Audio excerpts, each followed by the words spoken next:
రేయ్ ఈ మధ్య నువ్వు బాగా ఓవర్గా తింటున్నావు, ఏదో చిన్న పిల్లలు అని వదిలేస్తున్నా. నువ్వేం చేస్తావురా? నన్ను తక్కువ అంచనా వేస్తున్నావు. అబ్బో, నా ఫ్రెండ్స్ ఎవరో తెలిస్తే లేనిపోని రోగాలు వచ్చేస్తాయి నీకు. నేనే ఎందుకని రానివ్వట్లేదు. నువ్వే రానివ్వట్లేదా? ఎవరు వాళ్ళు?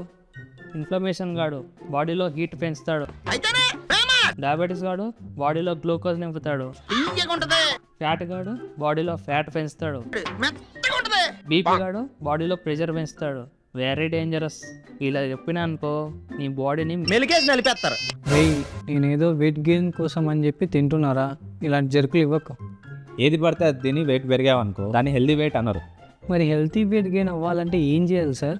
ఎలా అంటే నువ్వు ఆరోగ్యకరంగా బరువు పెరగాలంటే ఆరోగ్యకరమైన గుడ్ ఫ్యాట్స్ తీసుకోవాలి. అదే ఒమేగా 3 ఫ్యాటీ యాసిడ్స్ కానీ, నట్స్ కానీ, సీడ్స్ కానీ వచ్చే ఫుడ్స్ తీసుకుంటూ ఎనఫ్ ప్రోటీన్, మజిల్ కాంపోజిషన్ కూడా నువ్వు మెయింటైన్ చేయాలి. కాబట్టి ప్రోటీన్ కోసం ఎగ్స్ కానీ, నాన్ వెజ్ కానీ, పన్నీర్ కానీ ఇలాంటివి పల్సెస్ కానీ తీసుకోవాలి. అండ్ కార్బోహైడ్రేట్స్ కోసం గుడ్ కార్బోహైడ్రేట్స్, రైస్ కానీ, మిల్లెట్స్ కానీ, కినోవా కానీ, ఇట్లా ఒక బ్యాలెన్స్డ్ అండ్ మంచి ఫైబర్ కోసం ఆకుకూరలు, కూరగాయలు ఇవంతా ఒక బ్యాలెన్స్డ్ పెట్టుకొని క్యాలరీస్ ఆబ్వియస్గా పెరుగుతాయి కాబట్టి ఆరోగ్యకరంగా బరువు పెరుగుతాం అనమాట. So without any fat gain అవ్వకుండా.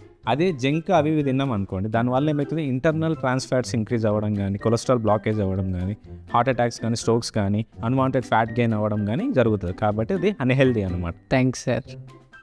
సో అది అర్థమైంది కదా. సో ఆరోగ్యకరంగా మీరు బరువు తగ్గాలన్నా, ఆరోగ్యకరంగా బరువు పెరగాలన్నా సో కామెంట్ చేయండి ఆర్ డిఎం చేయండి ట్రాన్స్ఫార్మ్ అని.